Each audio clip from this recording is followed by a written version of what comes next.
Hola, buenos días. Bienvenidos a una nueva sesión de Ciencia en Español junto a la compañía de RSU TV, Televisión Pública, en asociación con las escuelas públicas de Tulsa. Mi nombre es Diego Burgi, soy de Argentina y trabajo en la empresa Schlumberger. Hoy me encuentro con una excelente compañía. Hola amigos, buenos días. Mi nombre es Carmen Lucía y trabajo junto con Diego en el Learning Center. Yo soy de Ecuador. Así es, Carmen. En nuestro centro de entrenamiento, que se encuentra ubicado en Kelville, muy cerquita a Tulsa, aquí en Oklahoma, formamos, educamos y entrenamos a nuestros profesionales, desde operadores de equipo, supervisores e ingenieros. Así es, amigos. A nosotros nos encanta enseñar. Y es por eso que hoy queremos enseñarles o contarles un poquito más acerca de los colores. También les tenemos preparados unos divertidos experimentos. Así que primero, antes que nada, Carmen nos va a contar lo más importante que debemos saber de los colores. Carmen. Pues sí. Vemos colores en todo lugar. Hay infinidad de gamas de colores. Todo esto es capturado a través de nuestros ojos. Pero es muy interesante que todos los colores parten de unos colores principales, que son los colores primarios. Estos colores primarios no pueden ser obtenidos a través de la mezcla de otros colores. Pero para saber más sobre cuáles son estos colores, vamos a llamar a nuestro amigo Benja. Benja. Ven. Hola amigos, yo soy Benja y vengo de Chubut y tengo 7 años. Muy bien, Benja. Así es, Benja es argentino como yo y nació en la Patagonia. Interesante. Benja, cuéntanos, ¿cuál es tu color favorito? Rojo. ¿Rojo? ¿Cómo qué? Como mi camisa. ¿Y sabes cuáles son los colores primarios? Sí. Rojo, azul y amarillo. Pues es el que tenés primero. Muy bien, Benja. Entonces, nuestros colores primarios son el azul, como las patas del pájaro que nos decías que te gustaban, ¿no es cierto? El amarillo como las bananas, el color de las bananas, y el rojo como el color de tu camisa. Muy bien. ¿Quieres saber cuál es mi color favorito? ¿Naranja? Sí, mi color favorito es el naranja. El naranja es un color secundario. ¿Sabes cómo se forma? Pues sí.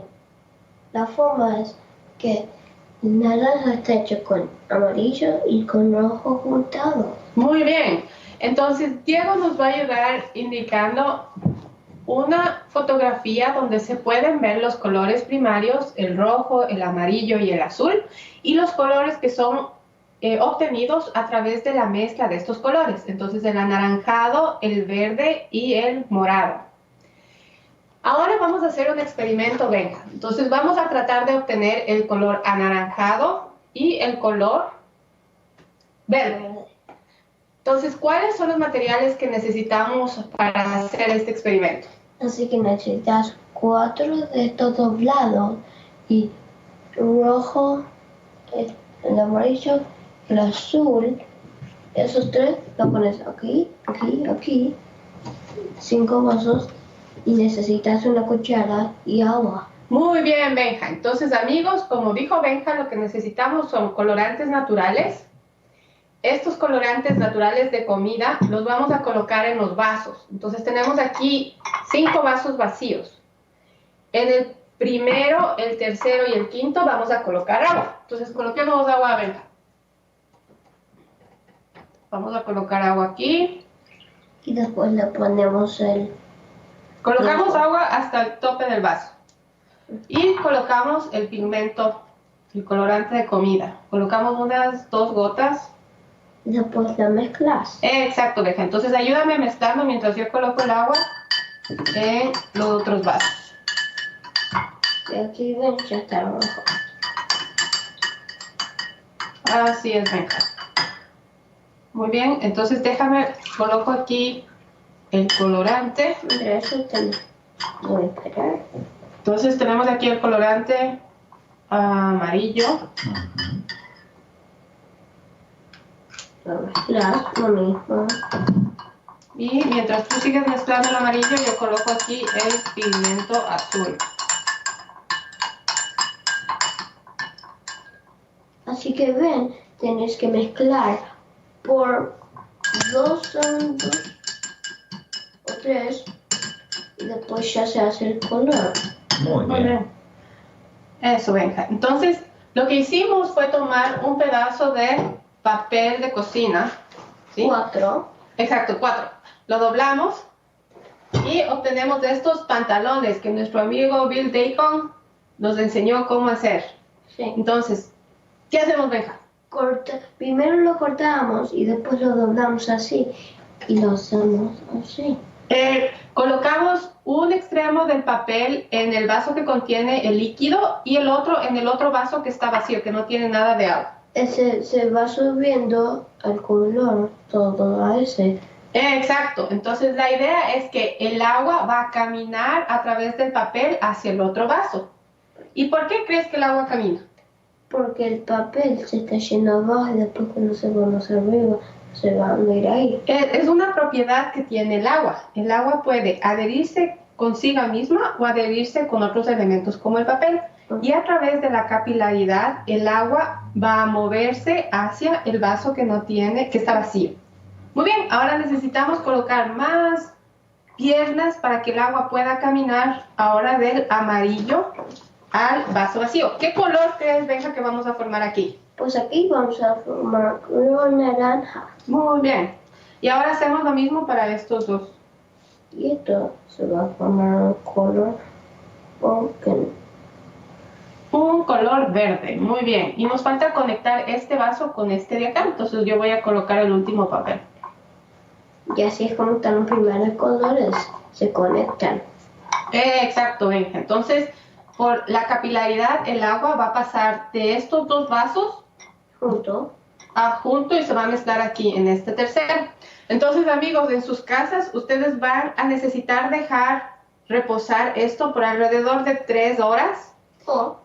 Y luego vamos a ver los resultados. Entonces, nosotros con Benja hicimos este experimento con anterioridad y vamos a mostrarle cómo ya están listos, sí, cómo ya estaría listo cuando terminaban los minutos, ¿no? Exacto, cuando ha pasado el tiempo, entonces ustedes van a poder ver aquí el resultado. Acá está el naranja y acá está el verde. Exacto. Como ya les expliqué. Muy bien, Benja. Entonces obtuvimos el color anaranjado y el color verde. Excelente. Bueno, amigos, ahora han entendido cómo obtener los colores secundarios. Vamos a continuar con Diego, quien nos va a seguir explicando otros experimentos muy interesantes. Así es, muchas gracias. Bueno, fue muy divertido, pero amigos, deben ser un poco pacientes. Tomará un par de horas ver los resultados. En este caso, yo les propongo otra actividad que será un poquito más rápido y podemos ver los resultados casi inmediato. Pero antes les voy a contar, ¿saben cuál es mi color favorito? Benja, ¿tú sabes?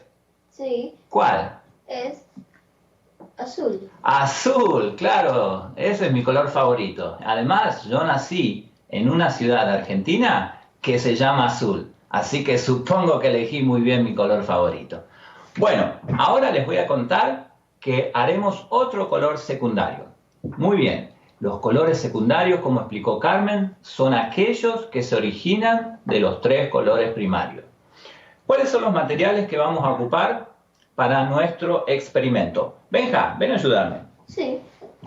Bueno, primero tengo unos chocolates, estos M&M aquí, pero voy a separar 2 colores en particular. ¿Cuáles son, Benja? Azul y amarillo, solo esos. Exactamente, solo me quedo con esos 2. Entonces aquí tengo mis colores primarios, amarillo y azul. Saca todos los azules y amarillos que hay y solo hacer un círculo en este plato, así todo así, y hacerlo y agarrarlo en cuantos M&M para el círculo que queda y después le pones agua. Exactamente, yo voy a empezar a hacer lo que Benja les explicó. Voy a ir colocando con el mismo patrón, uno a uno, estos chocolates confitados coloridos para formar un círculo, una circunferencia alrededor de todo este plato. Entonces voy uno por uno, azul, amarillo, azul y amarillo. Cuando terminas y le pones agua, es mejor hacer otra cosa y esperar horas, porque esto se va a sacar horas. Sí, quizás sea más rápido, Benja, y tengamos suerte y veamos los resultados en un par de minutos. Cuando Diego termina, le vamos a mostrar uno que ya hicimos, que está hecho, y van a ver el verde mejor. Exactamente. Bueno, voy a retirar estos colores primarios y les voy a pasar a mostrar aquí cómo quedó mi plato solamente utilizando los colores azul y amarillo. Entonces aquí, Benja, ¿qué tenemos? Un poquito de qué? Agua. Un poquito de agua en este recipiente. Ahorita toma. Benja solo le gusta tomar agua. Entonces ahora voy a ir colocando un poquito de agua en toda la circunferencia. Vamos así, por todos lados, colocando un poquito de agua. Así que cuando terminas de poner, Muy bien. tenés que esperar y ya puedes comer los M&M's, los hot. Exacto, buena idea. Para esperar te puedes comer el resto. ¿Quieres uno, Benja? Sí. Muy bien. Bueno, entonces ahora esto ya está cambiando de color y se está empezando a disolver el color que tenía el chocolate confitado a través del agua y se está mezclando. Entonces, una vez más, estamos mezclando dos colores primarios para crear un secundario. Solo voy agitando así un poquitito para ayudar a que esto ocurra un poquito más rápido y ya podrán ver casi en tiempo real cómo se formó el color verde. Miren, les voy a acercar esto y podrán notar que se está formando un color verde. Pero como dijo Benja, para acelerar un poquito el proceso, nosotros preparamos otro con anterioridad, donde ya se ha secado un poco y ya quedó ahí el color verde como pueden ver.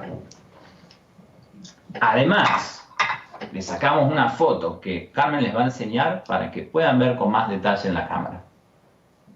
Y cuando ven la foto, algo más que no saben que es mejor que lo hacen en la noche, porque cuando dormís, tiempo pasa y se va secando y no estás aburrido en el día. Exactamente, no tienes que esperar. Bueno, Benja, muchas gracias por tu ayuda. Ve a sentarte y enseguida te vamos a llamar para otra actividad. Chao. Mientras tanto, yo le voy a contar algo que estoy seguro que todos vieron al menos una vez en su vida. ¿Qué es? Es el arco iris. Claro que sí. Hablando de colores, no podríamos dejar de mencionar al rey de los colores, el arco iris. A mi hija Julia le encanta pintar arco iris todo el tiempo. Y es por eso que aquí ella nos ayudó a decorar un poquito esta habitación pintando unos arcoíris para nosotros. Pero hoy les propongo no solo hablar de los arcoíris, sino intentar explicarles y entender cómo es que se forma este arcoíris. Entonces, para ello, lo que debemos entender es que en realidad la luz blanca no es tan blanca como parece. En realidad está compuesta de muchos colores.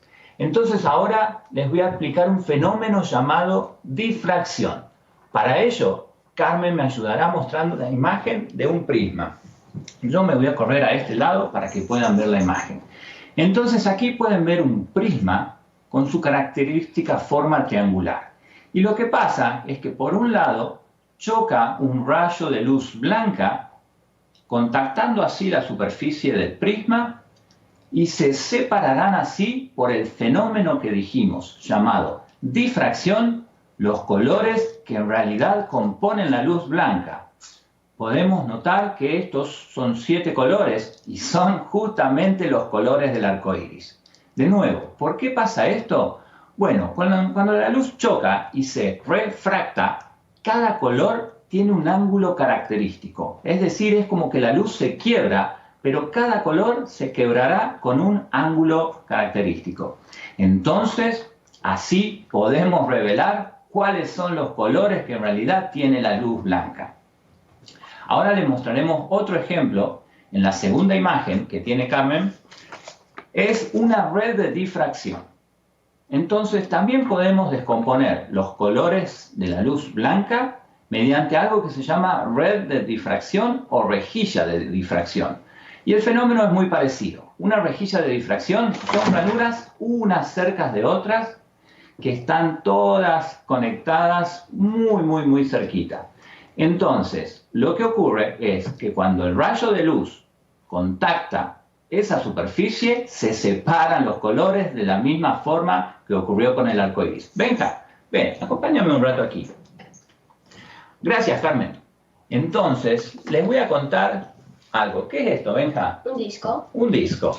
Bueno, este disco es algo que estoy seguro que ustedes todos conocen y tienen en casa.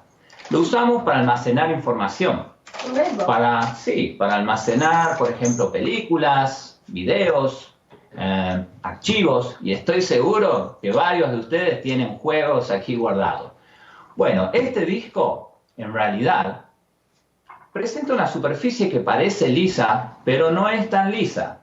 Este disco, en realidad, tiene una ranura en espiral que pasa a través de toda la superficie del disco. Benja nos fue a buscar aquí la linterna, que será otro material que utilizaremos para esta experiencia. Muy bien, este disco, como dije entonces, tenemos que entender que tiene unas ranuras. Y aquí tengo una imagen para que puedan verlo. Es una ranura en espiral que abarca toda la superficie del disco. Es una sola ranura larga. ¿Y sabes qué, Benja? Si nosotros estiraríamos esta ranura tan larga, podría medir hasta 5 kilómetros, es decir, unas 3 millas. También necesitas un papel, porque no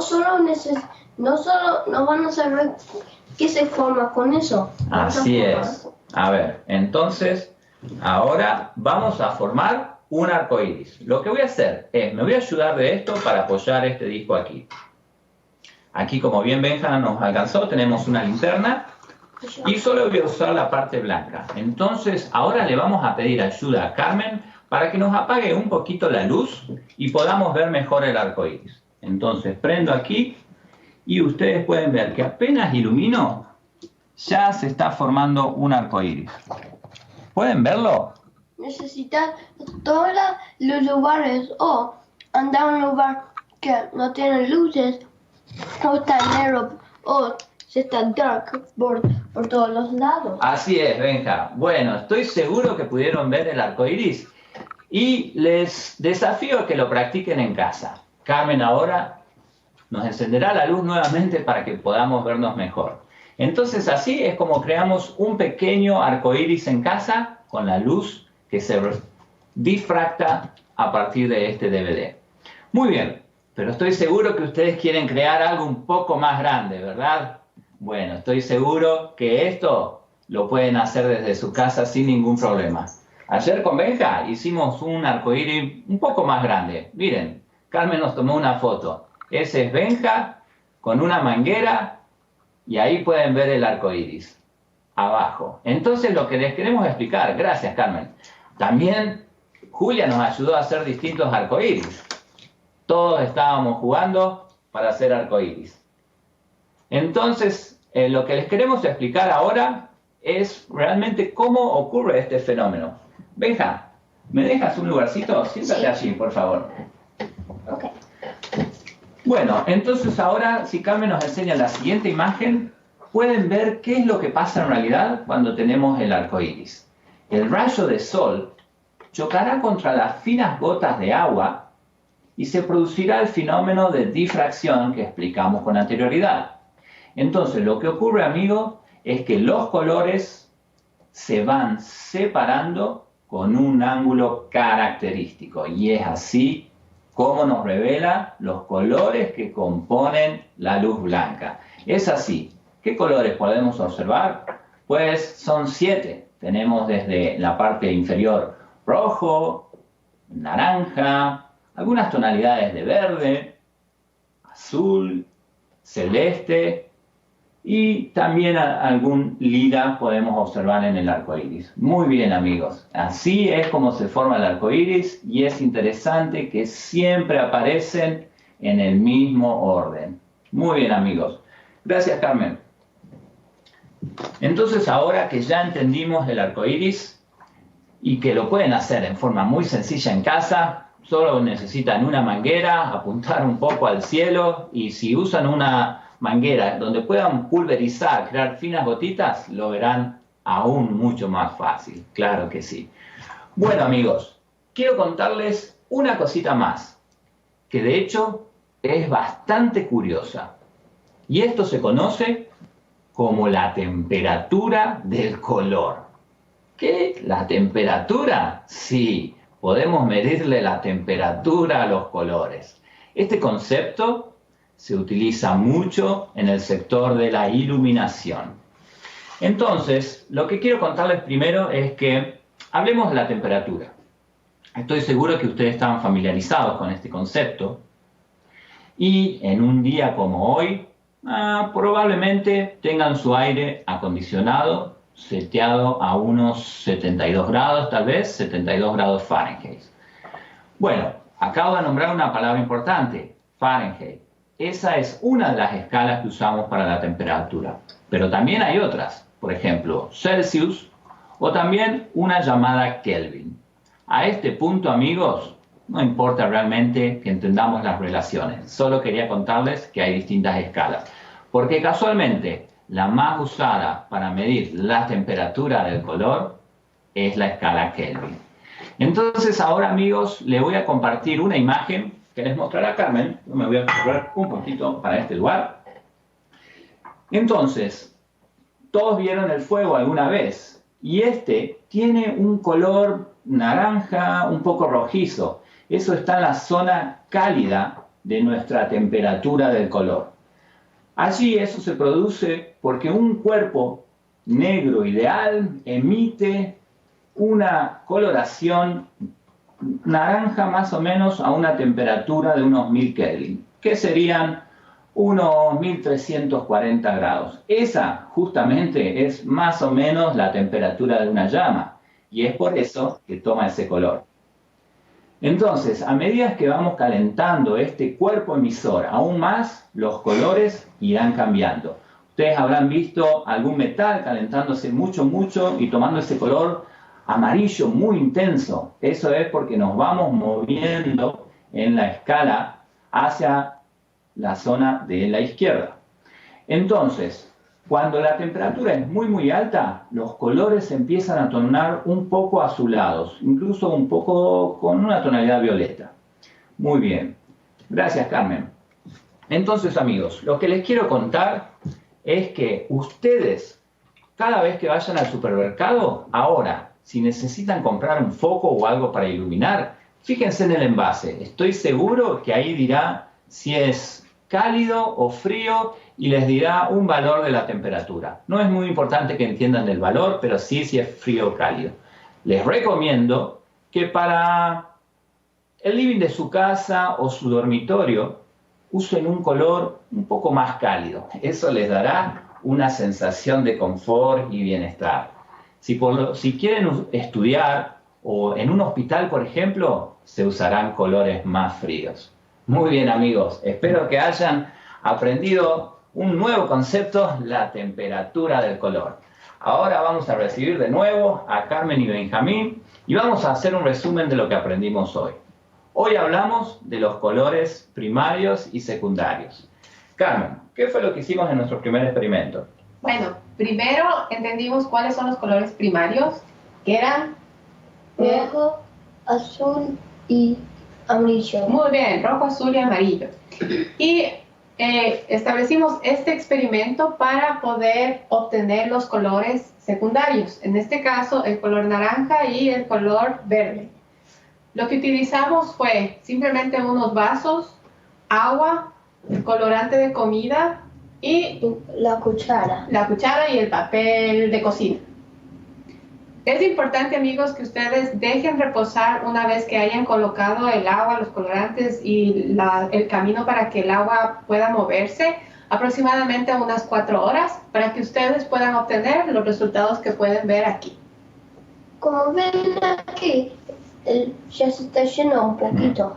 Muy bien, el segundo experimento fue aquí, con los M&M, crear nuestro color verde. Fíjense qué bien puede observarse ya. Luego, mediante nuestro DVD y una linterna, iluminamos y creamos la difracción de la luz blanca, mostrando y revelando así los colores que la componen. Finalmente, hablamos sobre los arcoíris y les enseñamos por qué es que eso ocurre y cómo pueden hacerlo fácilmente en casa. Y no se olviden el último dato curioso que les dimos, la temperatura del color. Bueno, amigos, ha sido un placer estar hoy con ustedes. Mi nombre, una vez más, es Diego Burgi y los saludo desde aquí y espero que tengan un excelente día. Y tengan un buen día aprendiendo con los colores. Muy bien. Muchas gracias, amigos, y será hasta otra oportunidad. Claro que sí. ¿Saludamos todos juntos? Hasta luego, amigos. Chao. Chao.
Good morning, Oklahoma students. My name is Miss Michelle, and today we get to work on some reading skills that will grow your brain and help you become a great reader. If you have a paper and a pen or a pencil or a marker or a crayon at your house, go run and grab one right now. And if not, you can always write your answers in the air with your finger instead. As always, I want to say a special hello to my reading partners from Sequoia Elementary. I miss you all so much, and I hope you're reading 50 books every single day, or at least one. Now, while some of our friends are collecting their paper and their writing tool, we're going to learn some knock-knock jokes. Now, you've probably heard a knock-knock joke before, but just in case you haven't, the rules go like this. I say knock-knock, and you say, who's there? Then I say a word like orange, and then you say, orange who? And then I say something silly like, orange you excited to try some knock-knock jokes. All right, ready to try some? Here we go. Knock, knock. Lettuce. Let us in, it's cold out here. How about another one? Knock, knock. Spell. Spell who? Okay, W-H-O, who? Knock, knock. Boo. Aw, don't cry. It's just a joke. Knock, knock. T-Rex. There's a T-Rex at your door and all you want to know is his name? All right, one more. Knock, knock. Detective. Hey, I'm asking the questions here, pal. All right, those are pretty silly, huh? You can try some of them out on your friends or family later, or even try making up some of your own. Now, it's a good thing I have my detective hat on, because today we are going to be digraph detectives. Our first case is to solve the meaning of the word digraph. All right, last week we learned about prefixes, and the word digraph has a prefix at the beginning, di. Di means two, and our root word is graph. Graph means to write. So a digraph means we write two things, and those two things are going to be two letters, digraph. Now in English we sometimes have two letters that show up together in a lot of words. Sometimes we call those blends. With a blend, we say the sound for each letter and we blend the sounds together. Like in the word blend, we blend the B and the L sound, bull, and the N and the D sound, end, bull, end. So every letter makes its normal sound. But sometimes there's something sneaky going on. And that's when we need to put on our detective hat and remember that some letter pairs have a sound that's different from what we might expect. Those we call digraphs. So you might already know some of our sneaky digraph pairs, like the CK. Normally, the C says K, and the K also says K. But sometimes, instead of just writing one or the other, we write both, like in the word trick. We only say the K sound once, but we write it with two letters, so it's a digraph. Pretty tricky, huh? Sometimes our digraph pairs work together to make a totally new sound, like the SH. Normally the S says S and the H says H, but when they're working together as a digraph, they make a new sound, sh, like in the word share. We write two letters, but they share a single sound. Same thing with the digraph TH. Instead of saying T and H, when the T and the H work together, they say th, like in the word think. We really have to stop and think before we sound them out, huh? All right, CH is another digraph you might already know. Normally, the C says K and the H says H, but when we see them working together as a digraph, they say ch, like in the word change. When a letter is part of a digraph, its sound will sometimes change. Now, sometimes it gets really weird, like when we have a PH. Normally, P says P and H says H, but when they're working together as a digraph, they say f, like in the word phone. Or at the end of the word, digraph. All right, so some digraphs, like the ones we just saw, can show up anywhere in a word, beginning, middle, or end. But we're going to talk about a few now that we usually only see at the beginning of words. Now, the first digraph we usually see at the beginning of words is WH. Normally, W says W and H says H. But when we see them together as a digraph, they almost always just say W, like at the beginning of our question words, like why, or what, or when, or where. Why does the W make a sound but not the H? Because when they work together, they become a digraph, and they only make one sound. And just in case you're wondering, there is one question word in English where the WH says H. It's who, like from our knock-knock jokes, WHO. Why can't letters just say the same thing in every word? Because English is a little wacky. So it's a good thing we know how to be digraph detectives so we don't get tricked. All right, let's try an even sneakier one, the WR. Normally, W says W and R says but when they're working together as a digraph, they just say like at the beginning of the word write, like you write with a pencil. Sometimes digraphs trick us and we write down the wrong letters, but that's okay, because learning from our mistakes will grow our brains and make us even better digraph detectives. All right, here's another digraph that sometimes tries to trick us at the beginning of certain words. KN. Normally, K says K and N says N, but when we see them together as a digraph, they just say N, like in the word no. I know you'll get better and better at spotting these digraphs the more we practice. All right, we're also going to learn another letter pair today, QU. Every time we have a word with a Q in English, it almost always has a U right after it. Q and U are such a strong team that Q never does anything without the U. And when they're together, the sound they make is qu, like in the word quiet. Now, if you listen carefully, you can actually hear two sounds in there, qu, k, w. But because the QU pair is so strong, we usually think of it as one sound, qu. I bet when you learned your alphabet, you learned that qu is the sound for Q. So those four are going to be the ones that we focus on for today. WH, WR, KN, and QU. But there is one more digraph I want you detectives to watch out for. It's probably the sneakiest one we have in English. I can't even teach you a rule for it because it doesn't just say one sound all the time. That's how tricky it is. Its only rule is that it's crazy. Every time you see it in a word, it might say something different or it might not make a sound at all. It's the GH. Anytime you see a G and an H together, get your detective hat out because something crazy is going on. Sometimes they say G, like at the beginning of the word ghost. Sometimes they say F, like at the end of the word tough.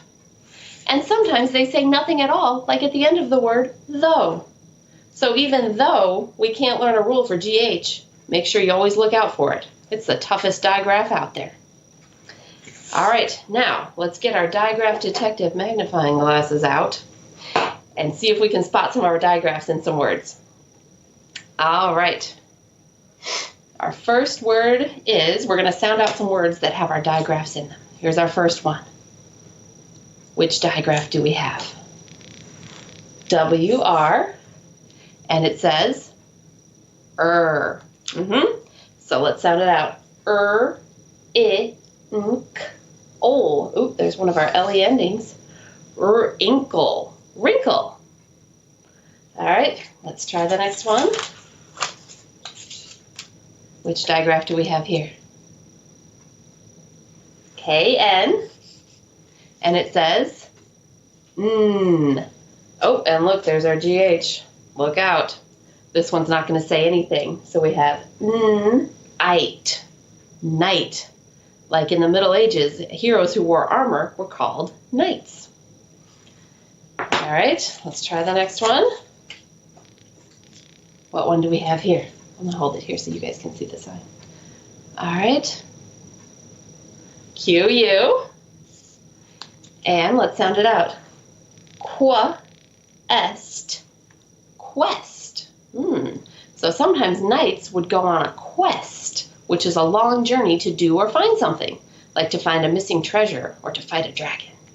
Quest. All right, let's see what our next one is. Ooh, which digraph do we have here? WH. And it says wa. So let's sound it out. Wa, I, sp. Oop, there's one of our R-controlled endings. Whisper. Whisper. Like when you talk really quiet, you whisper. All right. Last one. Which digraph do we have here? Q-U. And it says qua. So let's sound it out. Qua-ote. That E makes the O say its name. Quote. A quote is when you repeat something that someone else has said. Quote. All right, great job on those. Let's do a few more. Oh, this one's longer. Let's see what we got. Which digraph do we have here? Yep, K-N. And what does it say? So let's have that. E, knee, pad, pad. Knee pad. A knee pad is a pad that you wear on your knee when you go skating so you don't hurt yourself if you fall. Knee pad. All right, let's try the next one. Let's see what we've got. Which digraph do we have here? Q-U. And what does it say? Qua. So let's sound it out. Qua, I, k. There's our CK. Quick, and sand. Quick sand. Have you heard of quicksand before? If you're on a quest in the desert, watch out for quicksand. It might look like regular sand, but it's really a muddy hole that you can get stuck in. Quicksand. All right, here's our next one. What digraph do we see at the beginning here? WH. And what does it say? Wa. So let's sound it out. Wa. There's another R-controlled Whirl. Whirl. Wa. Wind. Whirl. Wind. Whirlwind is another word for a tornado. Whirlwind. All right, let's do a couple more. All right, what digraph do we see here at the beginning? K-N, and it says So let's sound it out. T. Not. O. Hole. That E makes the O say its name. Not hole. Knot hole. A knot hole is a hole in the trunk of a tree where a squirrel might live. Now, this one had a little trick in it because you see a TH, and you might think, aha, a digraph TH, but really the T goes with knot, and the H goes with hole. So sometimes it can be a trick, so watch out. All right, last one. Oh, this one is a compound word, and it has our digraph at the beginning of the second word. Did you see it? Q-U. And we also have a TH. All right, so let's sound it out. What's the Q-U going to say? Qua. So, earth, qua, ache. That E makes the A say its name. Quake. Quake. Quake means to shake. So an earthquake is when the earth or the ground shakes. All right, great job on those.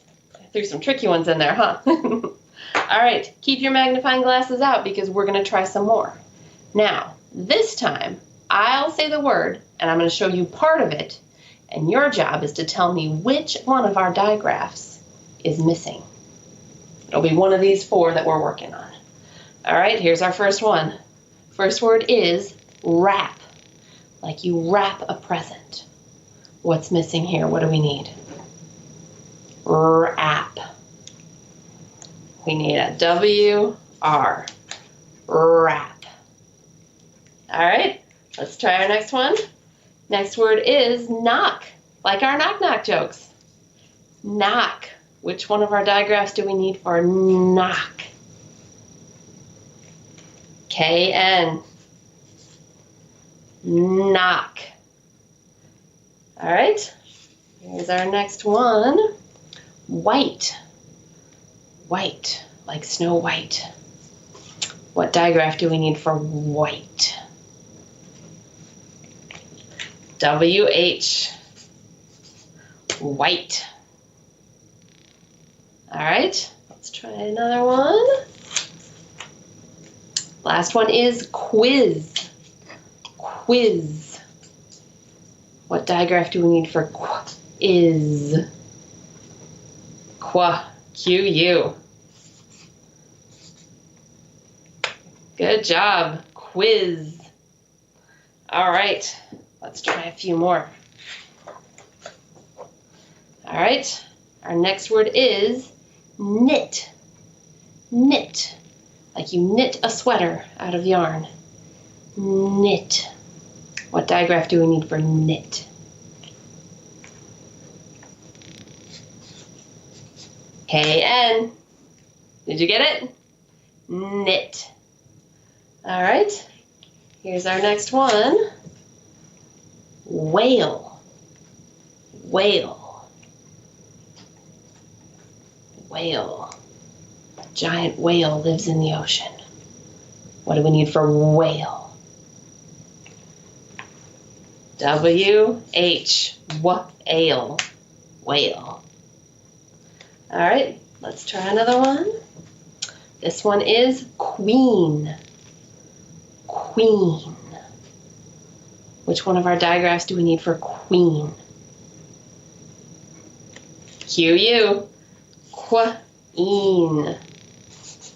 Oops. Let's try to write an extra E on there. Queen. All right, and our last one is wrist. Wrist. Like your wrist connects your hand and your arm. Wrist. What digraph do we need? W-R. Wrist. All right. Great job on those. All right. Now, for our next case, you're going to need your paper and something to write with, because I'm going to say a word that has one or maybe more than one of our digraphs in it. All right, and your job is to spell it on your paper or write it in the air with your finger. And as you're spelling the words, think about the sounds that you hear at the beginning and middle and end of the words. All right, ready? Our first word is knife. Knife. Knife. I used a knife to butter my toast. Knife. All right, number 2, wrench. Wrench. I fixed the pipe using a wrench. Wrench. Wrench. All right, number 3 is quack. Quack. Quack. A duck's favorite snack is cheese and quackers. Quack. All right, number 4, whisker. Whisker. Whisker. A cat's whiskers help it feel its way in the dark. Whisker. All right, and number 5 is squint. Squint. You sometimes squint to see something really far away. Squint. Squint. Squint. All right, are you ready to check your work? Here we go. Did you get them all? We have a KN for knife. We have a WR for wrench, and also a CH at the end, wrench. We have a QU for quack, and a CK at the end too. We have a WH for whisker, and there's one of our R-controlled endings, And this one was pretty tricky, huh? Because this one has an S at the beginning before the QU. So that can sometimes happen. I threw a really tricky one at you. Did you get it? Squint. Squint. All right. Now remember, our digraphs are pretty sneaky. So even if one of them tricked you this time, I bet you remember it even better the next time you see it. All right. Great work today, detectives. We started out with some knock-knock jokes, and then we practiced using our detective skills to find our digraphs in words. We even learned some new words like quest and quote. Could you feel your brain growing a little bit every time we learned a new word? All right, we just have one more case to solve, and it's our biggest case yet. We are going to read a mystery story together, and then we're going to solve it. So I'll show you each sentence, and your job is to find all the digraphs in the sentence. All right, remember the ones we're looking for especially are WH, WR, KN, and QU. But you get bonus points if you find any of the other ones in there too. All right, and once we're done, we'll solve the mystery together. You ready? Here's our first sentence. Ms. Wright sees quite a lot of people every day at the building where she works. Ms. Wright sees quite a lot of people at the building every day at the building where she works. How many do you see in there? Let's see. I see a WR, Ms. Wright. I see a QU, quite. I see a TH, the. And a WH, where. I see an SH, she.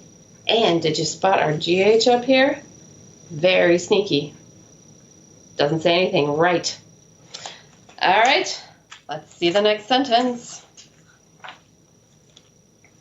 While they are there, people ask her questions and write down notes.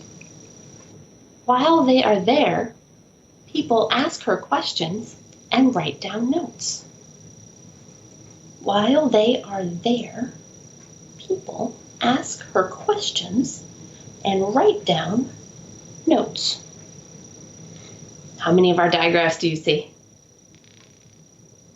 Let's see. I see a WH, while. I see a TH, they.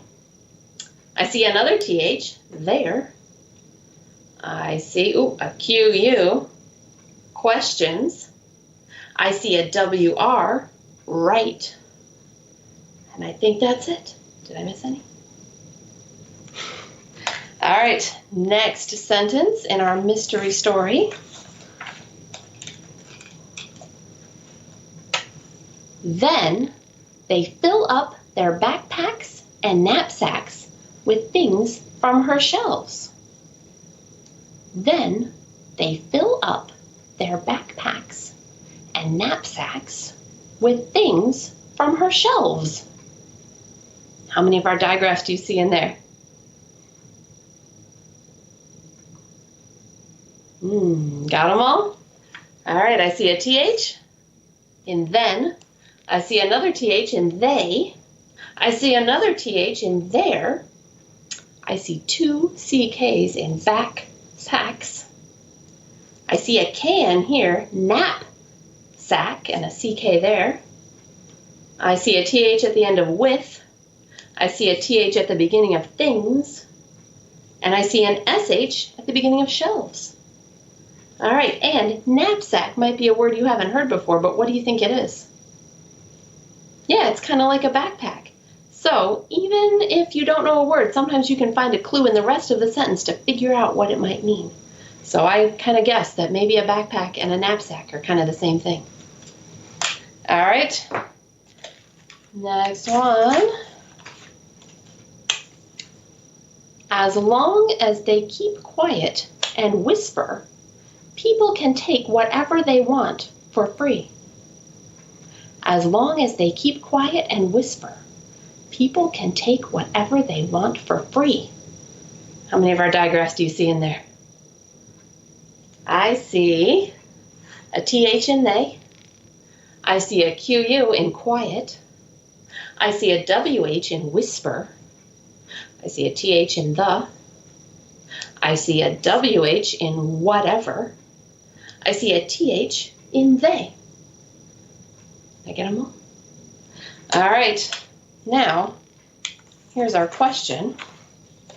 Where are the people and what are they taking? Where are the people and what are they taking? What digraphs do you see in our question? I see a WH in where? I see a TH in the. I see a WH in what? And I see a TH in they. All right, now, where are those people? I'll read you the story one more time, and then we'll solve it. Ms. Wright sees quite a lot of people every day at the building where she works. While they are there, people ask her questions and write down notes. Then they fill up their backpacks and knapsacks with things from her shelves. As long as they keep quiet and whisper, the people can take whatever they want for free. Where are the people and what are they taking? Did you solve the case? Do you need a clue? Here's your clue. Miss Wright's favorite digraph is shh. She's a librarian. She works at the library and the people are checking out books. Now, our library buildings are closed right now, but if you ask a grown-up to go online to tulsalibrary.org, they have a calendar with all sorts of cool online events happening every day, like story times and sing-alongs. And if you're watching this on Wednesday, go over to the Owasso Library Facebook page, and my friend Miss Sarah is doing a read-aloud at 10:30. All right, detectives, it's time for us to be done for today. I'm so proud of the work that you did. Digraphs are pretty tricky, but remember, the more we practice looking for them, the easier it will be to notice them when we're reading. Next week, we're going to be learning even more about the letters and sounds that make up words. Can't wait to see you then. Bye-bye.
my friends. My name is Benji. I'm a teaching artist with AHA Tulsa.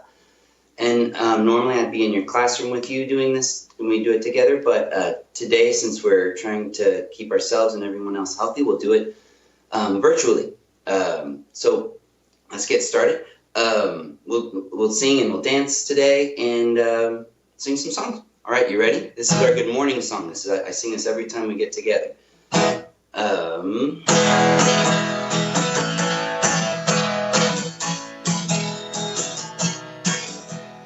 Hello everybody, it's so good to see you. Hope you had a really good time this week.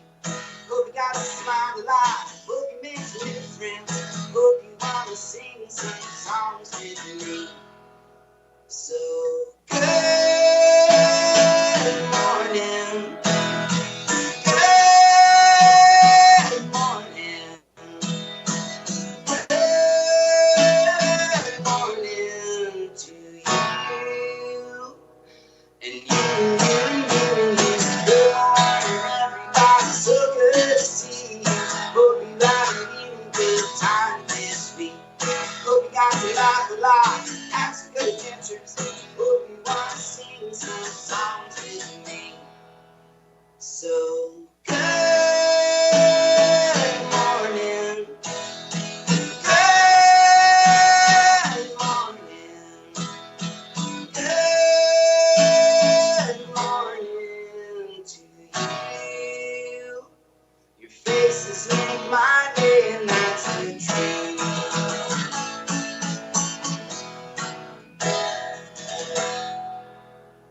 So that's our good morning song. All right, now let's sing a song you might know a little bit better. It's about a farmer named MacDonald, but not really about the farmer. It's more about his sister, the zookeeper. You ready? Old MacDonald had a zoo, E-I-E-I-O. And on that zoo she had some zebras, E-I-E-I-O. Now do you know what a zebra says? It goes like this. Whoop, whoop, whoop. With a whoop, whoop, here and a whoop, whoop, there. Here a whoop, there a whoop, everywhere a whoop, whoop. Old MacDonald had a zoo, E-I-E-I-O. And on that zoo she had some elephants, E-I-E-I-O. Let's do your elephant trunk. Let me see your elephant trunk. With a here and a there, here, there, everywhere. Old MacDonald had a zoo, E-I-E-I-O. And on that zoo she had some alligators, E-I-E-I-O. With a chomp, chomp here and a chomp, chomp there. Here a chomp, there a chomp, everywhere a chomp, chomp. Old MacDonald had a zoo, E-I-E-I-O. And on that zoo she had some giraffes, E-I-E-I-O. With a munch, munch here and a munch, munch there. Here a munch, there a munch, everywhere a munch, munch. Old MacDonald had a zoo, E-I-E-I-O. And on that zoo she had some lions, rawr, E-I-E-I-O. With a roar, roar here and a roar, roar there. Here a roar, there a roar. Can I hear your very loudest roar? Old MacDonald had a zoo, E-I-E-I-O.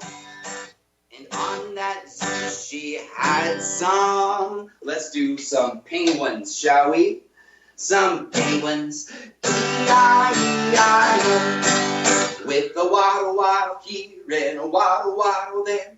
Here a waddle, there a waddle, everywhere a waddle, waddle. Old MacDonald had a zoo, E-I-E-I-O. And on that zoo she had some rhinos, E-I-E-I-O. With a stomp, stomp here and a stomp, stomp there. Here a stomp, there a stomp, everywhere a stomp, stomp. Old MacDonald had a zoo, E-I-E-I-O. on that zoo she had some kangaroos.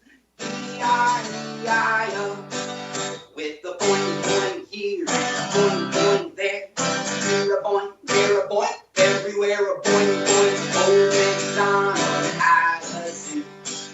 E-I-E-I-O, and on that zoo she had some cheetahs. Cheetahs are my favorite. So let's run. Are you ready to run? E-I-E-I-O, with a run, run here and a run, run there. Here a run, there a run, everywhere a run.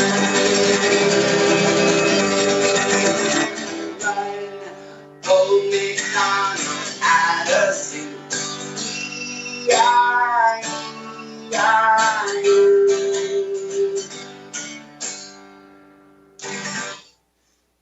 So there's the song about Old MacDonald's sister, the zookeeper.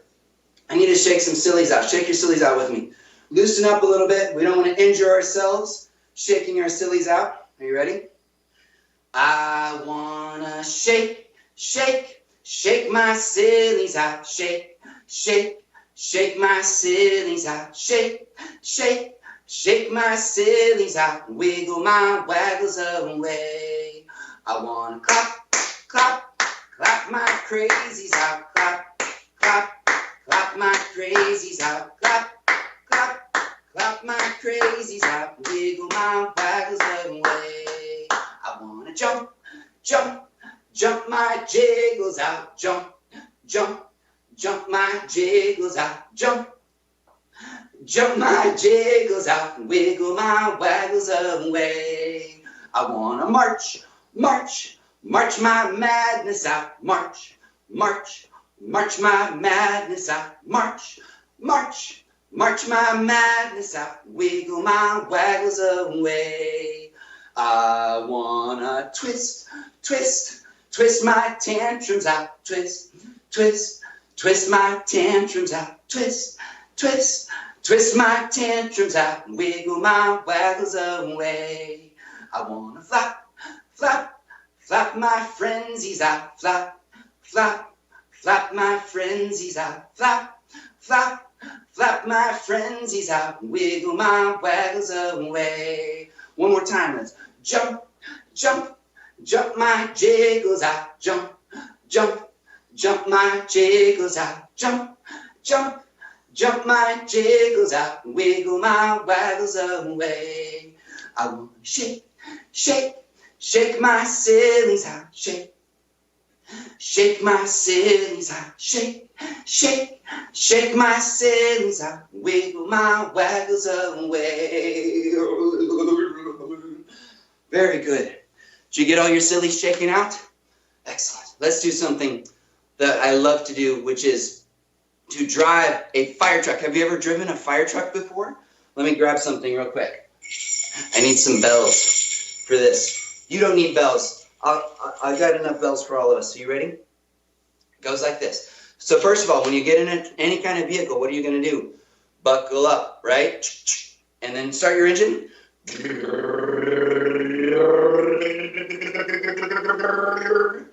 Zoom, zoom. Drive the fire truck. Zoom, zoom. Drive the fire truck. Zoom, zoom. Drive the fire truck. Ding, ding, ding, ding, ding. Now splash, splash. Through the puddles, splash, splash. Through the puddles, splash, splash. Through the puddles, ding, ding, ding, ding, ding. Woo! Now, now turn, turn, turn the corner, turn, turn, turn the corner, turn, turn, turn the corner, ding, ding, ding, ding, ding. Now climb, climb, climb the ladder, climb, climb, climb the ladder, climb, climb, climb the ladder, ding, ding, ding, ding, ding. And spray, spray, spray the water, spray, spray, spray the water, spray, spray, spray the water, ding, ding, ding, ding, ding. Now drive back, To the station, drive back. To the station, drive back. To the station, ding, ding, ding, ding, ding. Now say good night. To the firefighters, say good night. To the firefighters, say good night. To the firefighters, ding, ding, ding, ding, ding. Very good. Now, let's do something that I think you know about the itsy bitsy spider. But I like to sing about the itsy bitsy spider and his friends. You ready? So do you know how to do itsy bitsy, right? The itsy bitsy spider crawled up the water spout. Down came the rain and washed the spider out. Out came the sun and dried up all the rain. And the itsy bitsy spider crawled up the spout again. Very good. Now, what else could go up the water spout? What about a ladybug? I love ladybugs. Can you put your thumbs together like this? Just put your thumbs on top of each other and then flap your wings. The itsy bitsy ladybug fluttered up the water spout. Down came the rain and washed the ladybug out. Out came the sun and dried up all the rain. And the itsy bitsy ladybug fluttered up the spout again. Very good. And what else could we do? How about a worm? The wiggly wiggly worm wriggled up the water spout. Down came the rain and washed the worm right out. Out came the sun and dried up all the rain. And the wiggly wiggly worm wriggled up the spout again. Now, let's do something. Let's do some ants marching. You want to march like ants? Are you ready? The itsy bitsy ants marched up the water spout. Down came the rain and washed the ants right out. Out came the sun and dried up all the rain. And the itsy bitsy ants marched up the spout again. What about a beautiful flying butterfly? The itsy bitsy butterfly flew up the water spout. Down came the rain and washed the butterfly out. Out came the sun and dried up all the rain. And the itsy bitsy butterfly flew up the spout again. What about some grasshoppers? Can you hop like a grasshopper? Crouch down with me like a grasshopper. You ready? The itsy bitsy grasshopper hopped up the water spout. Down came the rain and washed the grasshopper out. Out came the sun and dried up all the rain. And the itsy bitsy grasshopper hopped up the spout again. Let's do itsy bitsy one more time. The itsy bitsy spider crawled up the water spout. Down came the rain and washed the spider out.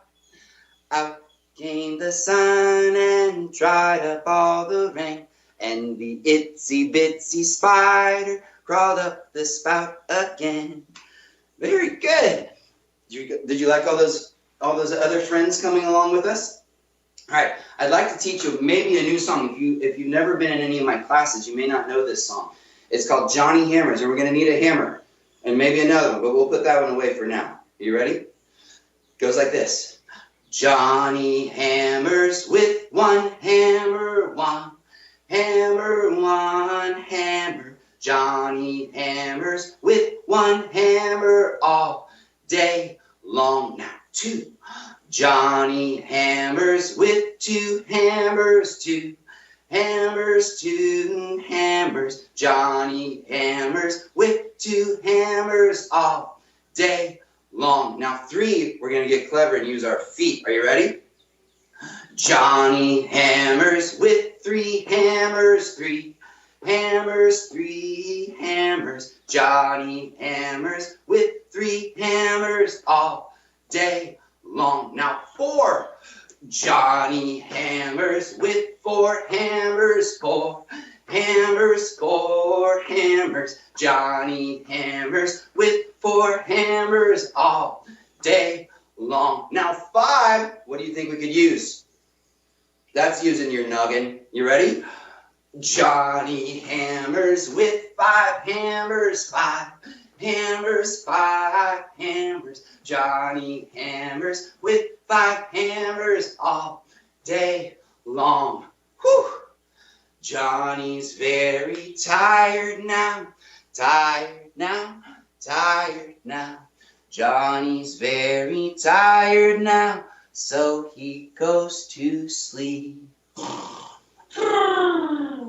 Wake up, sillies! Wake up! Let's do bunnies. So this is a song. It might be new to you, but it is so fun. Are you ready? It's called Hop Little Bunnies. If you know it, I bet you love it, don't you? You ready? See the little bunnies sleeping till it's nearly noon. See if we can wake them with a merry tune. Oh, how still are they ill? No! Wake up soon. Wake up, bunnies! Hop, little bunnies, hop, hop, hop. Hop, little bunnies, hop, hop, hop. Hop, little bunnies, hop, hop, hop. Hop, little bunnies, hop, hop, hop.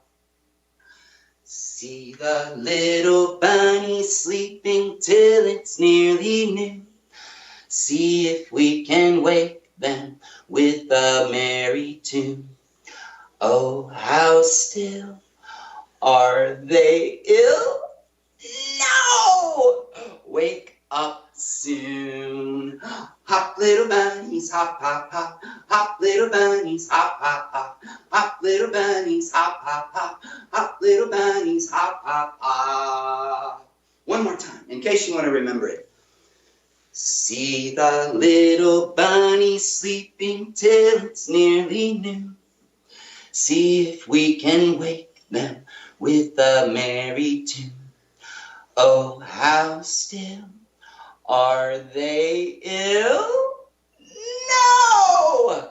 Wake up soon. Hop, little bunnies, hop, hop, hop. Hop, little bunnies, hop, hop, hop. Hop, little bunnies, hop, hop, hop. Hop, little bunnies, hop, hop, hop. Hop, little bunnies, hop, hop, hop. Hop, little bunnies, hop, hop, hop. Hop, little bunnies, hop, hop, hop. Hop, little bunnies, hop, hop, hop. Very good. What'd you think? It was a pretty good song, wasn't it? If you hadn't heard it before, gets me out of breath. A little bit. All right, now I think we should sing a pirate song. Can you go forward? Can you go backward? What about this way? And that way? And up and down and up and down and over the deep blue sea? You ready? Let's try it out. 'Twas a sunny day and I went to play down by the sea. I climbed aboard a pirate ship and the captain said to me, "Yarr! We're going this way, that way, forward, backward, up and down, over the deep blue sea." 'Twas a rainy day and I went to play down by the sea. I climbed aboard a pirate ship and the captain said to me, "Yarr! We're going this way, that way, forward, backward, up and down, over the deep blue sea." 'Twas a foggy day and I went to play down by the sea. I climbed aboard a pirate ship and the captain said to me, "Arr! We're going this way, that way, forward, backward, up and down, over the deep blue sea." Forgot which way to go for a minute. 'Twas a snowy day and I went to play down by the sea. I climbed aboard a pirate ship and the captain said to me, "Yarr! Swab the decks, me hearties! We're going this way, that way, forward, backward, up and down, over the deep blue sea." 'Twas a cloudy day and I went to play down by the sea. I climbed aboard a pirate ship, and the captain said to me, "Set the sails, wash the decks, let's go, me hearties, yar! We're going this way, that way, forward, backward, up and down, over the deep sea. We're going this way, that way, forward, backward, up and down, over the deep sea." That's the pirate song. Let's do 5 in the bed. So we get our 5 out. There were 5. Oh, sorry. There were 5. There were still 5. There were 5 in the bed, and the little one said, "Roll over, roll over." So they all rolled over, and one fell out. There were 4 in the bed, and the little one said, "Roll over, roll over." So they all rolled over, and one fell out. There were 3 in the bed, and the little one said, "Roll over, roll over." So they all rolled over, and one fell out. There were 2 in the bed, and the little one said, "Roll over, roll over." So they all rolled over, and one fell out. There was 1 in the bed, and the little one said, "Good night, sleep tight." Let's do a couple more songs. Then it'll be time for us to say goodbye. This one's Apples and Bananas. I think you might know this one. I like to eat apples and bananas. I like to eat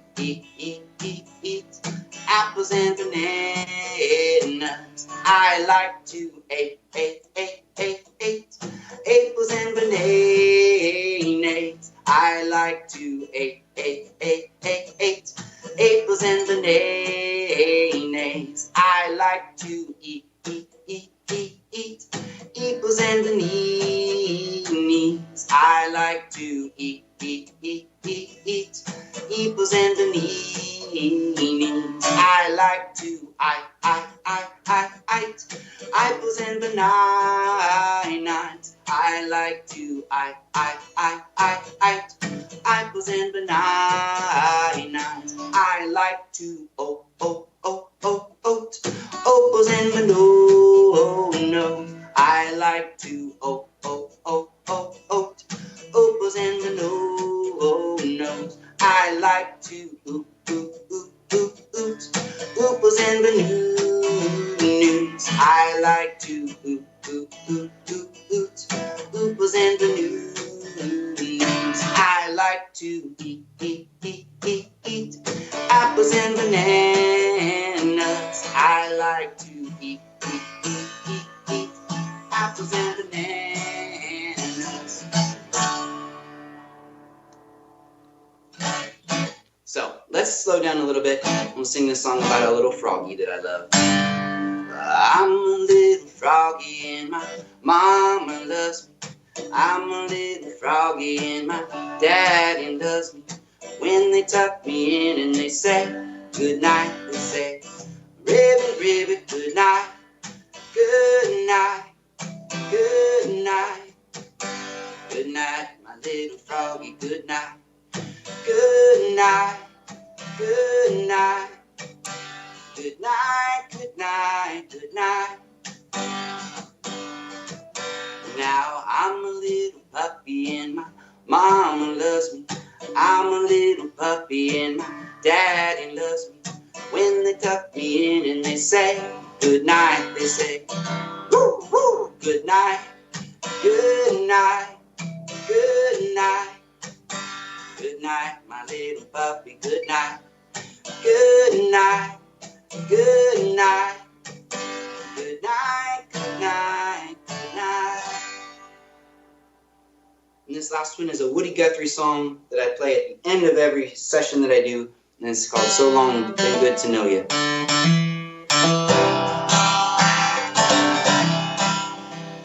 I've sung this song and I'll sing it again, about the people I've met, places I've been.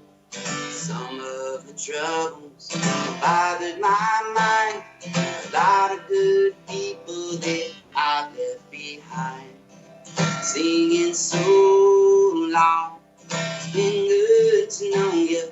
So long, it's been good to know you.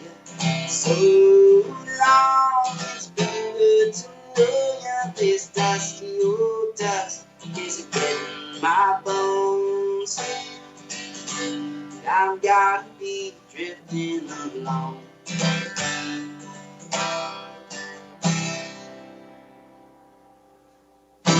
Thank you so much for joining me today, and I want to thank Tulsa Public Schools for having me, and I want to thank AHA for helping put this together, and I want to thank Rogers State University for making all this happen. We really appreciate you. And I want to say, until I see you again, and I hope I see you again sometime in a class or something, do your very best to be kind and be good listeners. And until then, try to have the most fun you can. All right, my friends? Bye-bye.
Welcome back, everybody. Master Kang here, week number 4 of Living Well with Kang's Taekwondo.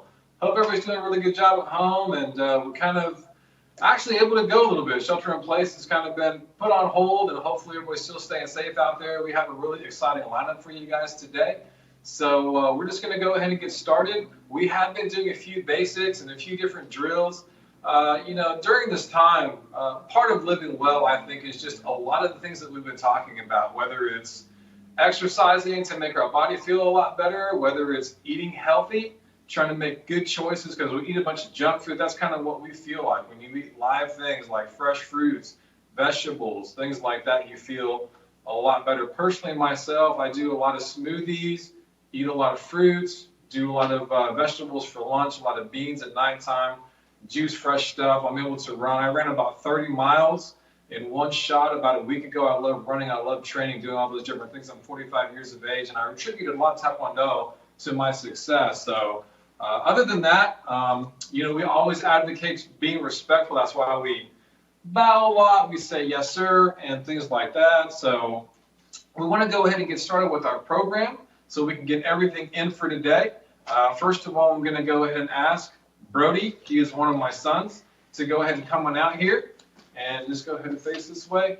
So Brody is 15 years old, and he started taking Taekwondo about 2.5 years ago. He is high-functioning autistic. He goes to the Union 8th grade center right now. And Taekwondo has really helped him a lot with his motor skills, some of his self-defense mechanisms. He feels a lot more confident about himself, and he's going to be actually joining us for a little bit of the basic portion, and we're actually going to talk to you guys about anti-bullying. I personally have gone through many elementary schools, taught tens and thousands of kids about how to overcome verbal bullying, and I'm going to get into that a little bit later in our program. But for right now, we're going to go ahead and do a little bit of stretching to warm up. So get up off the couch, whether you're a parent, whether you're a child, we would love for you guys to join in our program today, okay? So everybody spread your feet apart. Actually, we're going to bow in first. We always bow. So put our feet together, hands at our sides. Everybody bow and say courtesy. All right, put your right hand up and say, I promise what I learned here today from Master Kang, I will not use in a harmful way against my neighbor. Okay? Everybody put your hands on your hips. We're going to do some neck circles. Taekwondo is a full body workout, so we want to make sure that we stretch out all the way from the top to the bottom. All right, everybody arm circles forward. Good, in the other direction. Cross your arms in the front and the back. All right, just put our hands up. Turn, look behind you. Twist, twist. Get all that tightness out. Oh, feeling good. Okay, spread your feet apart, everybody. We're just going to bend over. Put your arms like this and just bend over. Kind of dangle your body for a few seconds. Move over to your right. Move to the left. Okay, let's try to see if we can touch our fingers on the ground. Hold it. 5, 4, 3, 2, 1. Okay, Taekwondo requires balance, so we're going to try to do a little bit of a balance drill. Hold your foot like this and just stretch it out. If you're really good, you can try to touch your finger on the ground like this and hold your balance. Okay, try the other side. Just stretch out. We're going to stretch that quad muscle. And one thing, if you're really ambitious, you can try to do the splits. Spread your feet apart and just try to get down as low as you can. Not quite as low as Jean-Claude Van Damme, but we're pretty close. Anyways, we should be all good and warmed up. We're going to go and start with some punches, kicks, do a little blocking, and things like that. So hold your hands out like this, curve finger thumb on top, go like this, punch, right, left. Let's do it 10 times, everybody. 1, 2, 3, 4, 5, 6, 7, 8, 9, 10. Make sure to point your toes. On the next one, we're going to bend our leg, point our toes like this, and then kick. So everybody put your hands up like me. Start with the right leg first. 1 to 10. Ready, go. 1, 2, 3, 4, 5, 6, 7, 8, 9, 10. All right, everybody. So from here, we're going to turn our body sideways, put our hands down, bend at the elbows, put your hands by your face, chin down. Use that left arm and just go above your head. Work on blocking before. Looks like this. Remember, high block, middle block, and low block. So put your hands here and just use that left arm up. Let's do that 5 times. 4, 3, 2, and then 1. And then we're going to add a punch. So we're going to block and then punch. Block and then punch. Let's add a kick, everybody. Block, punch, kick. Block, punch, kick. Block, punch, kick. And some of those come into a combination or a little bit harder. Like some of the front snap kicks, we can jump up and then do some kicks like that and so on and so on, and stack onto that. We're going to show you guys a little bit more of that next week. So please tune into our last and final week. Next week should be our funnest show. We're going to go ahead and do a lot of jumping techniques, spinning techniques, show you guys a quarantine video that we made this past Saturday from some of our black belts from our quarantine to yours. And but for right now, we're going to go ahead and try a little bit of fun target practice. So we encourage you guys before to get a pillow. If you have a target for a pillow, we can do that. And I want to invite Bernie to come back out here again. Okay, Bernie, come on over here. All right, put your hands up, face me. And we're going to go ahead and do a little push the camera. And hold your pillow up like this. If you have a pillow, it'll be here. And then we're just going to punch 10 times. So I will count, and you guys go ahead and punch. Let's try this out. Ready, go. 1, 2, 3, 4, 5, 6, 7, 8, 9. All right, give me 5, Brody. Good job. Okay, so now we're going to try kicking, and we're going to point our toes. So we're going to point our toes and kick straight forward. We're going to kick here with the right foot, then the left foot, and we're going to do it 10 times. Okay, everybody ready? Set, go. 1, 2, 3, 4, 5, 6, 7, 8, 9, 10. Good job. Okay, ready? Come over here to this side. Yeah, give me some 5. All right. Okay, make a fighting stance this way, Brody. All right, move up just a little bit. We're going to use this left arm, everybody.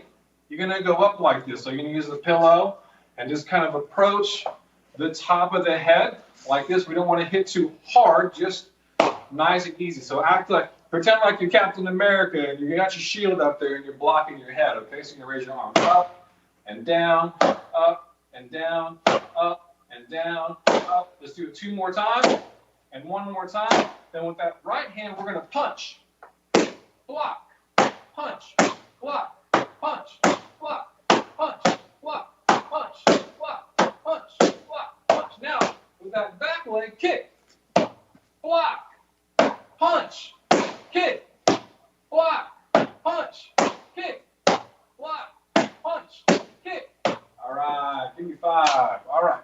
While we're exercising, let's do a little bit more exercise, okay? Brody, come on over here. Okay, let's do 10 jumping jacks together with Brody, okay? I'm going to count in Korean because Taekwondo came from Korea. We have the American flag where we practice. Taekwondo came from South Korea, so we put both flags up to honor both countries, okay? I'm going to speak some Korean words. It'll be kind of cool, a little culture lesson as well. So let's go ahead and do 10 jumping jacks. Ready, go. Hana, do, set, net, dasa, yasa, 일곱, 여덟, 아홉, 열. Okay, we're going to do knee kicks next. So put our hands up like this. As we practice these skills, our body's just going to be better and better, and our mind, more importantly, is going to be stronger. So that's what we believe in Taekwondo. Here we go. Ready? Kick. 1, 2, set, net, 다섯, 여섯, 일곱, 여덟, 아홉, 열. Okay, next we're going to do these back heel kicks pretty quickly, okay? Ready, go. 하나, 둘, 셋, 넷, 다섯, 여섯, 일곱, 여덟, 아홉, 열. All right, great job. Give me 5, Brody. Okay, go have a seat, bud. So let's have a little bit of fun, all right? I want to give you guys a little bit of a segue into what we're going to do next week. So we're going to do jumping front snap kick.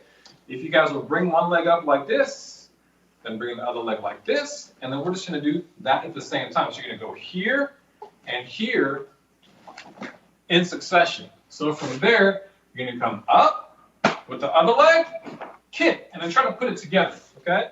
So from this position, we're going to jump up with this leg here, and then pop up like that, all right? So you guys know Owen from before. Let's go ahead and have Owen stand in that corner over there. Yes, sir. and then he's going to jump and do a front snap kick way up here. Okay? You ready? Set. Go! Boom! All right. So that's how we do some of our jumping kicks. We're going to get into that cool stuff a little bit next week. All right. So Master Kang has been involved in a lot of different things. I've been doing Taekwondo for over 40 years. Obviously, I learned from Grandmaster Kang, my father, 9th degree black belt, which is high as you can go. I have achieved this rank of 6th degree black belt. We did the Oklahoma City Thunder halftime show. We do them every year. We do a lot of great things in the community. We serve the homeless. We have raised about $50,000 for St. Jude's, and combined with the Children's Hospital here in Tulsa, Oklahoma. And also, we wanted to show a video today, but the video quality wasn't that good. You can go to YouTube and search Master, B-O-N-G, K-A-N-G, and I have a couple of fights from U.S. Open about 10 years ago that I competed against all of the toughest guys from the world. We all fought in Las Vegas. The first time I got the silver medal, and the second time I captured the gold medal.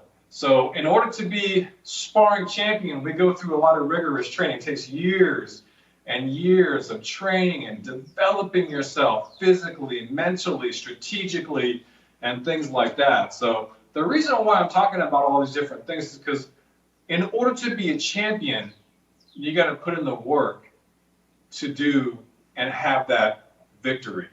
And we want to try to think about the same thing. In order for you to be a champion in life, in order for you to live well, it's important to go through a few different things to have that success, whether it's exercising, whether it's eating healthy, whether it's controlling my mind, like Mr. Tuck talked about a couple of weeks ago, trying to think on the positive things, being thankful, being grateful rather than being angry or negative or whatever. Also, Master Kang talked to you guys about respect. So what is respect? Being kind and nice to other people. I mean, people have been stuck in the house for over a month. I'm probably sure they're getting on each other's nerves, maybe being more selfish and getting offended and so on and so forth. So we always talk about respect at the dojo. Respect is, not really dishonoring somebody. We're not going to go into somebody's room and just mess up their room or go into the kitchen and just do whatever. We always want to be respectful about how we speak to our parents. Can I, may I, please, don't talk back to your parents. Respect your space, clean your room, respect your siblings, things like that. And if we have those components, just like punching, kicking, training, all those different things, I want to be a champion in the ring, but also want to be a champion in life. And that's how you do those different things. So we want to encourage you to make a daily habit of what we call a lifestyle of those different things. Taekwondo means foot and hand, but do means path or way of life, the journey that I'm going. So some of the different things that we believe in are self-control, patience, perseverance, humility, loyalty, conviction of our ultimate victory, and honesty amongst having respect and confidence and self-esteem and things like that. So it's a daily pursuit that we want to try to do. And sometimes we always don't feel like doing it. We used to go to the dojo, and the dojo is called our training hall. In the summertime, when it's 100 degrees outside, didn't turn the air conditioner on, got in our full gear, full pads, and we would train for 2 hours so we could be better, so we can be stronger. And I always didn't look forward to that.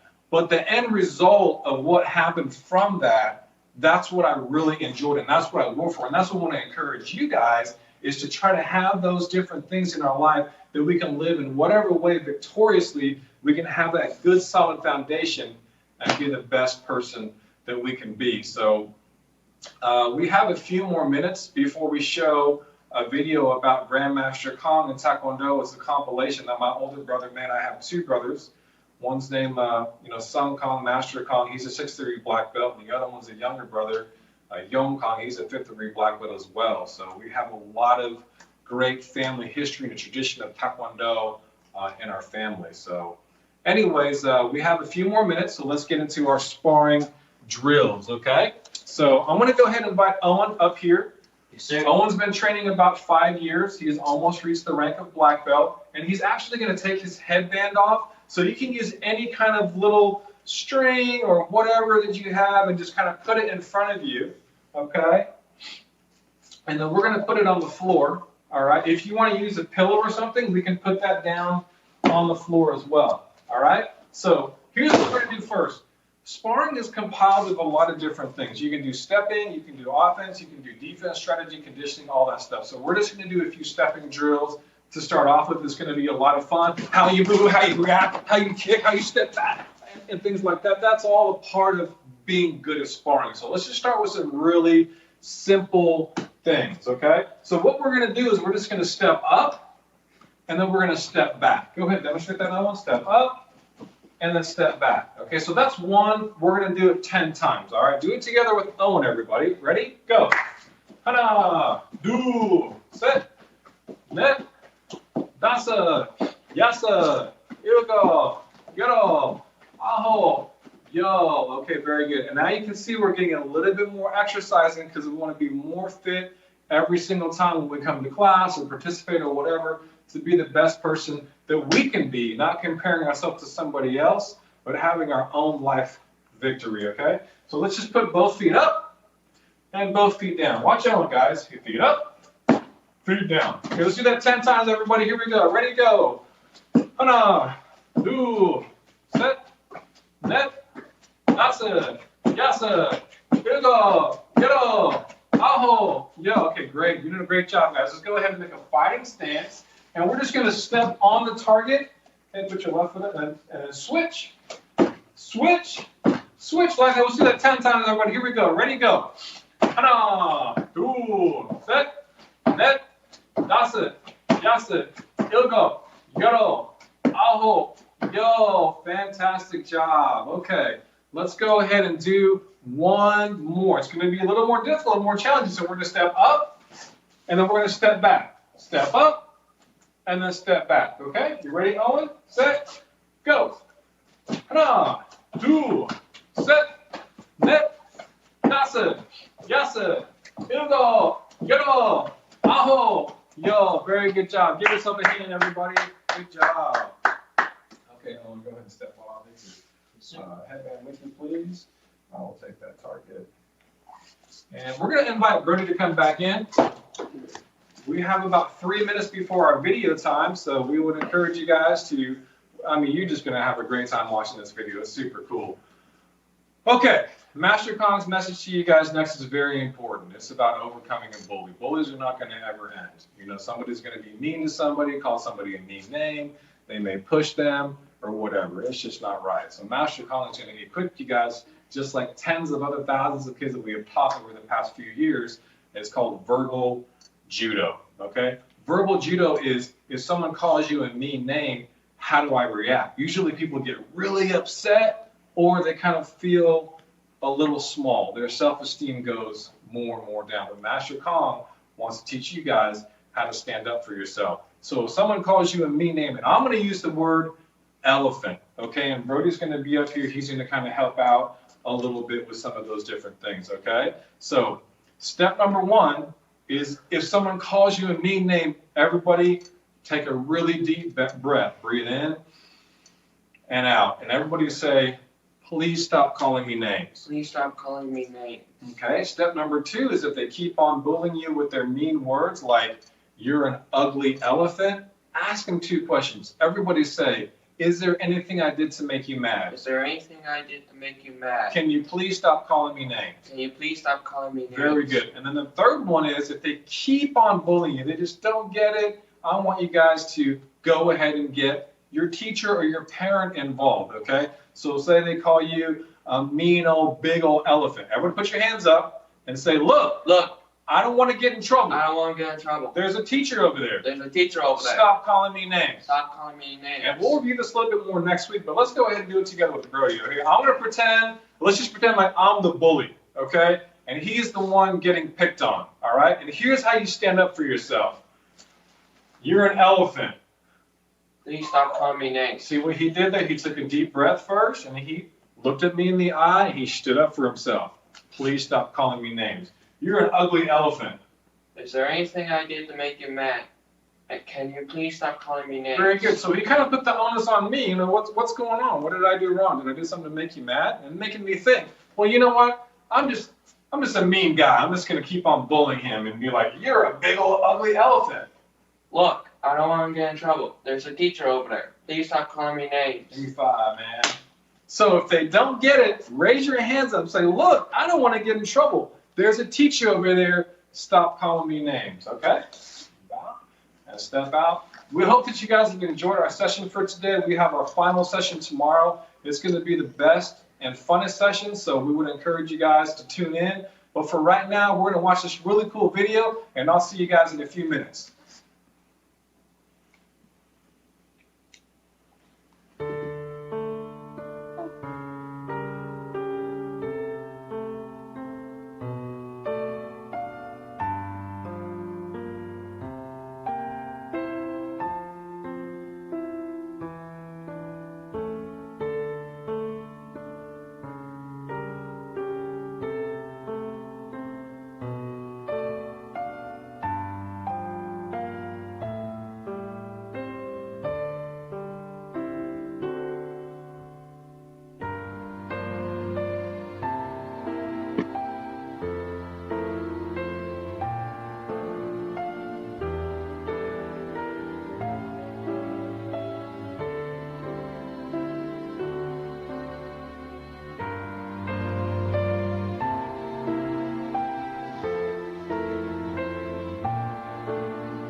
you guys are inspired.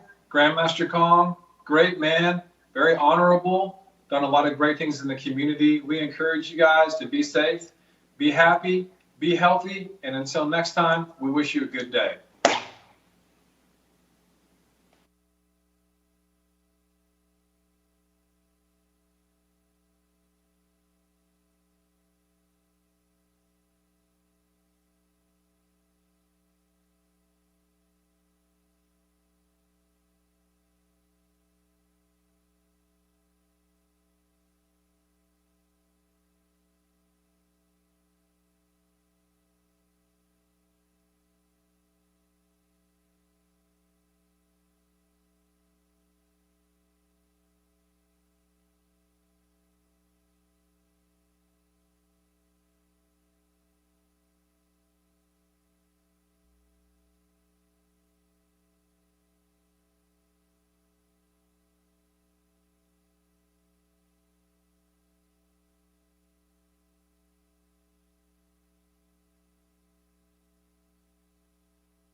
Well, good morning, everyone.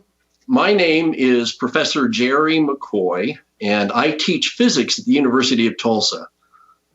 And I am really glad to be with you all here this morning. These are strange times, I'm sure you know, but for me, it's giving me a chance to do some science with you all. So what does a physics professor like me do?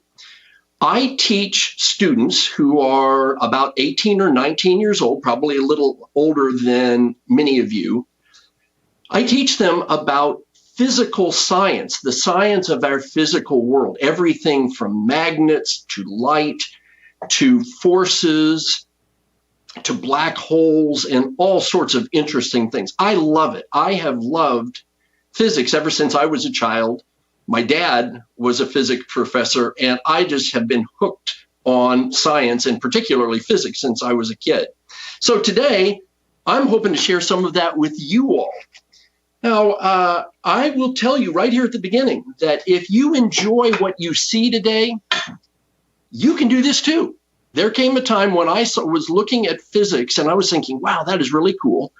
And you can grow up to do this stuff yourself. Doesn't have to be physics, could be biology, could be electrical engineering, but this could be you. So in any case, let's go ahead and get started. So I want to start by telling you what the difference is between a scientist, which is what I teach, and an engineer. A scientist is someone who studies the world around us to try to understand how it works. And once we understand that, then engineers take that understanding and build useful things like airplanes and cell phones and refrigerators, things that you use every day. So a scientist works hard at understanding how nature behaves. An engineer takes that knowledge and solves real problems. How do I keep my food cold? How do I get and make it hot? And how do I talk to somebody who's on the other side of the world? So today I want to talk to you about something, and I'm just going to introduce it by saying, you know, every day, if you'll just stop and pay attention, you'll see amazing things that are going on in the world around us. I just want to take some simple examples. So for instance, you can probably see this picture. I'm going to pull it down and bring it up where you can see it. This is a picture of a snowflake. Now, nature produces these in the billions anytime it snows. But look at that gorgeous picture. Look at that amazing structure and order and beauty. And nature makes billions of them, and I've heard it said many times that no two of these are alike. Well, it's easy to not pay attention to snow. I mean, it's fun when you get your school day canceled because of snow, but you know, it's just one of the things in our lives. But it's really magical. Here's another thing. Now, here are the keys to my my car, my home, and all that.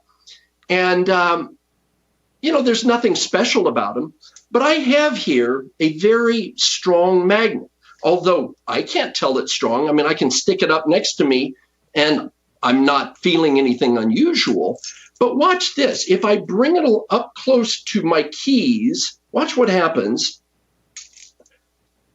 It attracts them, it picks them up, and that's, you know, maybe you've played with magnets before and been fascinated by them, but that's really astonishing that it has no effect on me, but it can pick my keys up.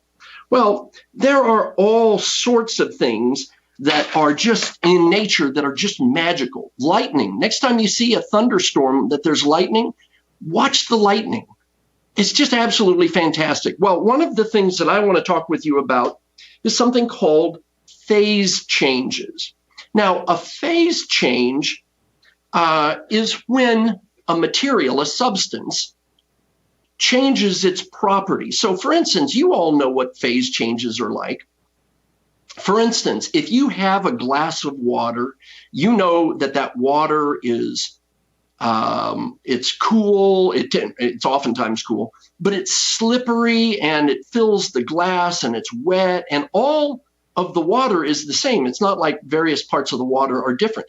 Everything in that water is pretty much the same. However, if you stick that glass of water into a refrigerator, into a freezer overnight, and come back the next morning, it will be completely different. No longer is it wet and slippery. It's now very cold and very hard. It's gone through what's called a phase change. Originally, the phase that it was in was liquid water, was liquid. But by taking heat out of it, and that's what a freezer does, it freezes things. By taking heat out of it, it made that water go through a phase change to become another phase, which is solid. So it went from liquid water to solid ice. And now the two are completely different from each other. If somebody didn't know any better, if somebody did not know that water and ice were made of the same basic molecules, they'd look at them and think that they were two completely different things. Okay, so I want to talk to you about phase changes today. Now, the way typically you make a phase change happen, say with water or something else, is you either add heat to it or you take heat away. So I'm going to bring up another picture here.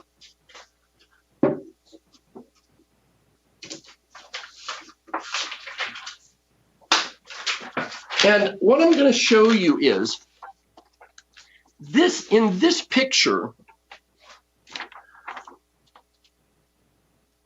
if you start off with ice, just pull an ice cube out of your freezer and just let it sit there, what it will do is absorb heat from the environment, and that'll make it go through a phase change. There will come a particular temperature right at 0 degrees Celsius, which is the same thing as 32 degrees Fahrenheit, just two different temperature scales. If you take the heat out, if you start putting heat into that ice cube and get it right to 0 degrees Celsius, it will begin melting. It will go through a phase change and end up as water. Now, if you continue to add heat to it, then after a bit, you'll get the temperature of that water up to about 212 degrees Fahrenheit, which is about 100 degrees Celsius, and that will cause it to change from the liquid water to the gas that we call water vapor, or oftentimes we refer to it as steam. That happens at 212 degrees Fahrenheit, or about 100 degrees Celsius. And of course, you can go the other way. I can take heat out of steam and turn it into liquid, and I can take heat out of liquid, which is what I do when I put it in a refrigerator, and turn it into a solid. So you can just go back and forth between these. Matter of fact, there's even another phase that you may not know. It's not even on this chart. It's called plasma. You know, I told you that if you heated water up to 212 degrees, well, if you heat it up to about 21,000 degrees, which is not something we can do here on Earth, then it will cause that water to change into another phase called a plasma. But that's a little more than I want to talk about this morning.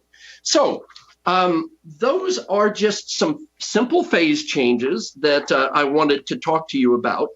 But I also want to talk to you about another phase change that is one of these things that is just magical, and that is superconductivity. Now, superconductivity is when a material becomes a superconductor, it loses all of its electrical resistance. So, what's electrical resistance, you might wonder? Well, let's first think about it this way. Let's imagine that you're out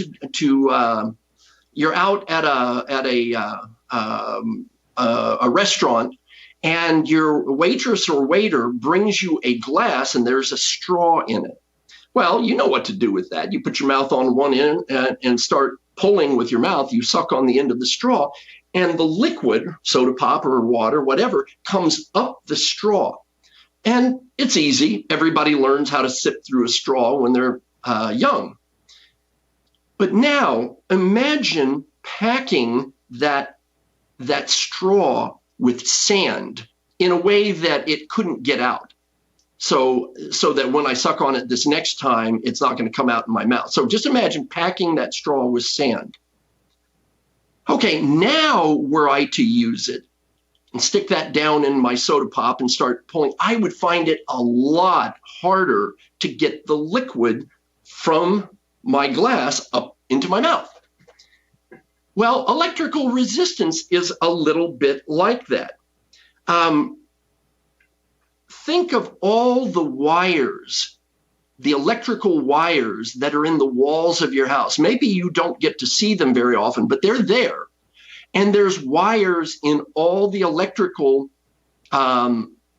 appliances in your house. There's a power cord on the back of your refrigerator. There's a power cord on the back of your TV. those things have to be plugged in. That's like the soda straw. And what we do is by plugging them in, we're able to move charge along those power cords so that they can make our refrigerators and our washing machines and our televisions and our computers run the way they're supposed to. Now, with those electrical cords in the material, they're kind of like a soda straw. And the charges that try to move down those power cords have a difficult time, kind of like the water trying to make its way through the sand in your straw. Every material that we use to build wires has electrical resistance. It's kind of like the sand in the soda straw, and it's tough to get the charges to go from the power company and into your TV. I mean, there's resistance. They don't get a free ride. And as a matter of fact,